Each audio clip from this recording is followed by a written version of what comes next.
Salut les amis, j'espère que vous allez bien. Alors comme vous pouvez le voir, on a reçu donc l'iMac Pro, ça fait quelques jours qu'on le teste, qu'on lui fait faire des petits benches, qu'on lance pas mal d'applications. Donc aujourd'hui je vous propose de faire un premier petit tour de la machine, évidemment en attendant le test complet. Alors extérieurement cet iMac il ressemble trait pour trait donc à l'iMac 5K, c'est vraiment une copie conforme en dehors de cette magnifique couleur gris sidéral, donc il reprend un peu le gris sidéral des MacBook Pro Retina, même si suivant la lumière ça change quand même un petit peu. Et puis évidemment ils ont tout adapté, hein, même jusqu'au câble d'alimentation, au clavier que je trouve vraiment superbe, hein, vivement qu'on puisse l'acheter séparément, à la petite souris ici avec ses petits reflets transparents. Il y a aussi les autocollants bien sûr qui passent donc au noir, et puis ce petit câble Lightning qui lui ils sont allés jusqu'à colorer en fait les connecteurs. Alors pour ceux qui me demandaient, ce câble en fait il sert simplement à recharger le clavier, donc voilà ils sont quasiment obligés de vous le fournir. C'est dommage qu'ils aient pas mis ici de l'USB-C. Bref, donc le gris sidéral il faudra s'y faire, apparemment il est réservé pour l'instant aux professionnels. C'est vrai qu'en reprenant le design de l'iMac 5K, ils prennent pas beaucoup de risques, hein, puisque c'est une machine qui est connue, qui est toujours très fine, qui est quand même très élégante sur un bureau. Mais je sais pas, ils auraient pu en profiter par exemple pour enlever tout le bord noir, hein, qui commence à faire un petit peu vieillot.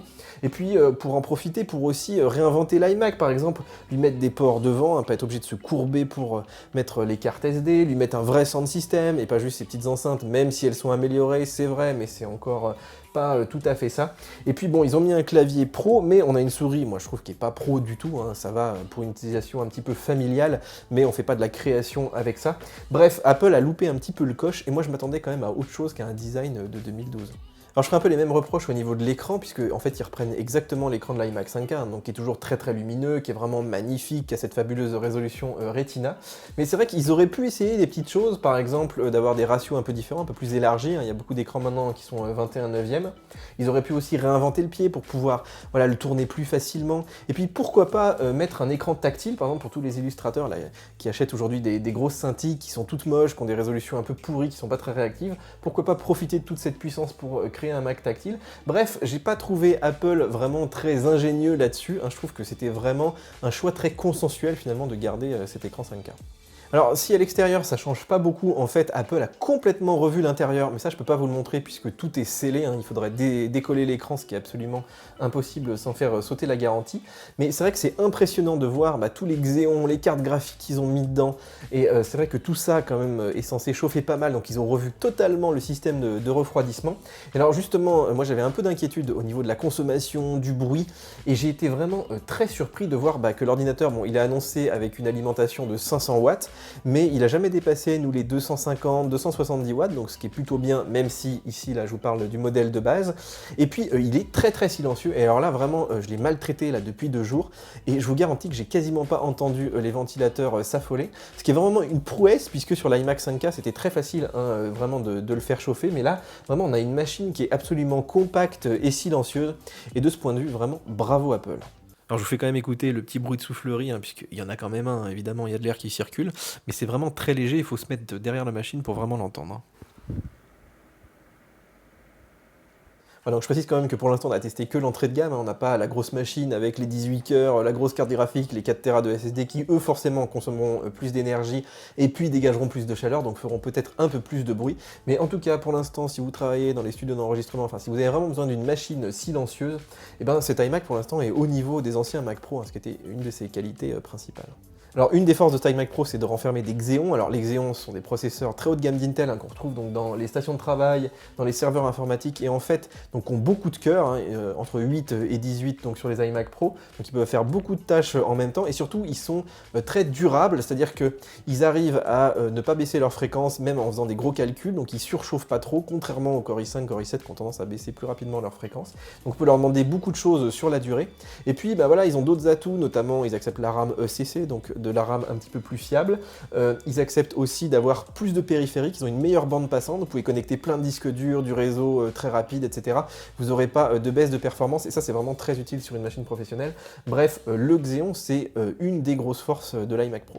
Alors évidemment on a fait quelques benches, hein, je vous laisserai aller les regarder sur le site, mais on a constaté donc que même cette iMac Pro d'entrée de gamme à 8 cœurs était quasiment aussi rapide que le Mac Pro haut de gamme de 2013, donc ça c'est quand même assez fabuleux.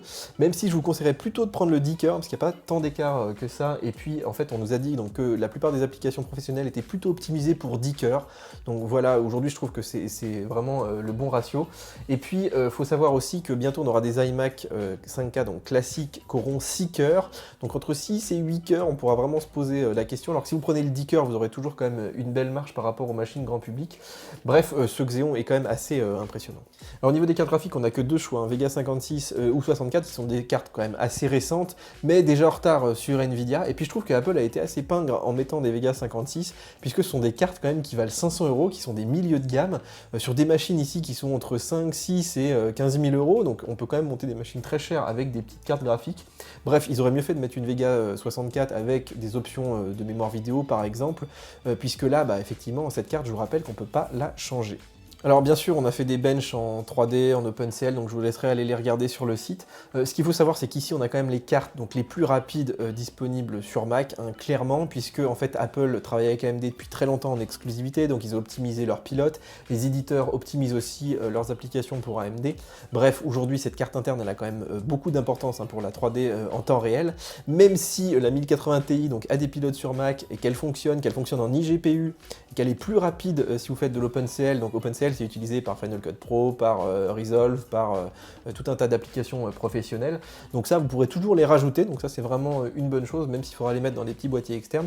Mais la carte interne reste aujourd'hui primordiale pour la 3D en temps réel, donc c'est pour ça que je vous conseille vraiment de mettre la Vega 64.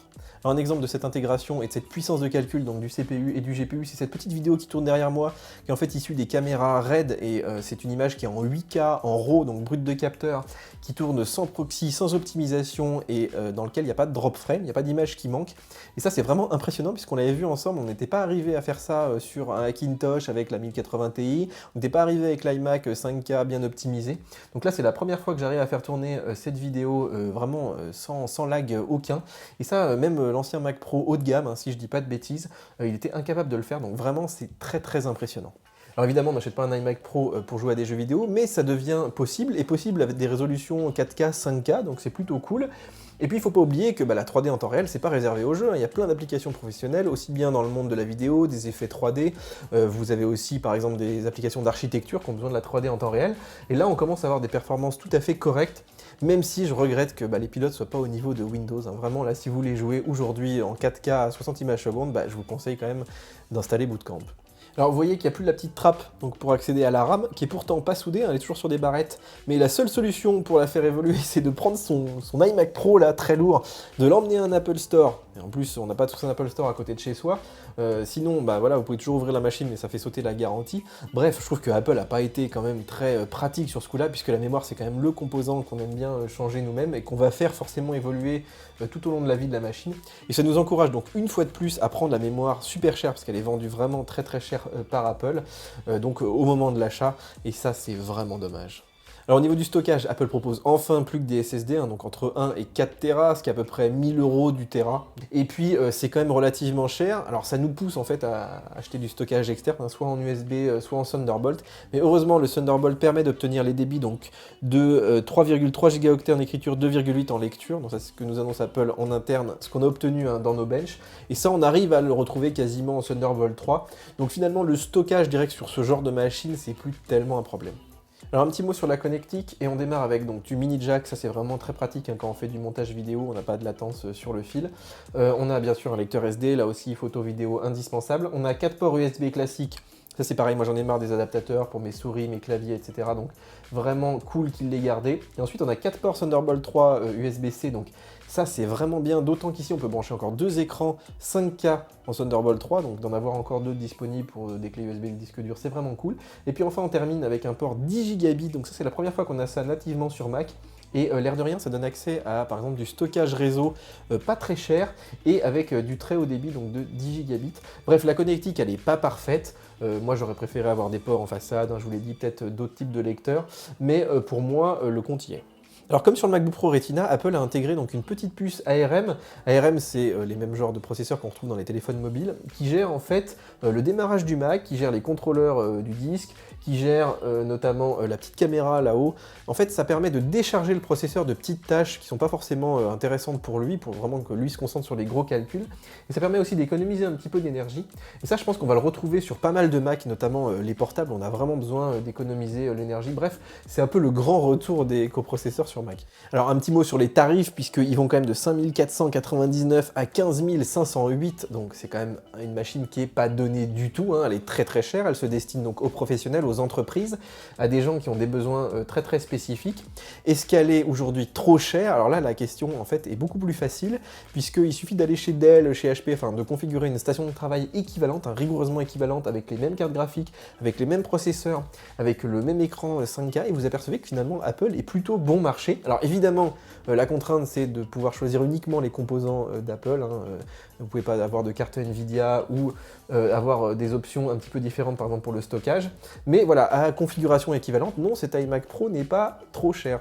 Voilà, alors évidemment on fera un test plus complet avec d'autres configurations, mais pour l'instant mon premier avis sur cet iMac Pro, c'est que c'est vraiment le Mac le plus puissant du marché, que Apple a mis vraiment des composants très haut de gamme, qui répond aujourd'hui aux besoins des professionnels, ça, il n'y a absolument aucun doute là-dessus, et pour autant, c'est une machine qui est figée dans le temps, donc tous les composants vont devenir obsolètes année après année, ça va être le GPU l'année prochaine, le CPU l'année d'après, après le SSD, enfin exactement comme pour le Mac Pro, on a vraiment l'impression que Apple ne retient pas la leçon, ils nous mettent toujours des machines extrêmement fermées, incapables d'évoluer. Et moi j'aurais préféré largement qu'ils nous sortent aujourd'hui un Mac Pro modulaire, hein, qu'ils nous ont promis pour l'année prochaine ou celle d'après, avec un écran qu'on pourra vraiment faire durer 5 ou 10 ans, plutôt que voilà, cette machine qui est entre deux et qui va être extrêmement frustrante, parce que si on en a besoin, on aura envie de l'acheter tout de suite, là tous les monteurs ils en ont vraiment envie, mais pour autant on aura tout un tas de gens qui vont se dire bah vaut mieux quand même attendre le Mac Pro, quitte à faire durer un petit peu mon ancienne machine. Donc voilà, c'est un très bon Mac aujourd'hui, mais dans 4-5 ans malheureusement il sera complètement obsolète. Voilà les amis, la vidéo est déjà terminée, j'espère qu'elle vous a plu. Si c'est le cas, mettez des petits likes. N'oubliez pas aussi de nous suivre, hein, sur tous les réseaux sociaux. On est sur Insta, sur Snapchat. On fait d'ailleurs des petites stories, des petits déballages assez souvent. Et puis bien sûr, abonnez-vous à la chaîne. Hein, on est vraiment très très nombreux. Et puis téléchargez aussi nos applications mobiles, hein, pour nous suivre toute la journée, pour avoir de l'actualité bien fraîche. Et puis nous, on se retrouve donc sur le site pour toute l'actualité du monde Apple et bien sûr sur YouTube pour de nouvelles vidéos. Ciao ciao!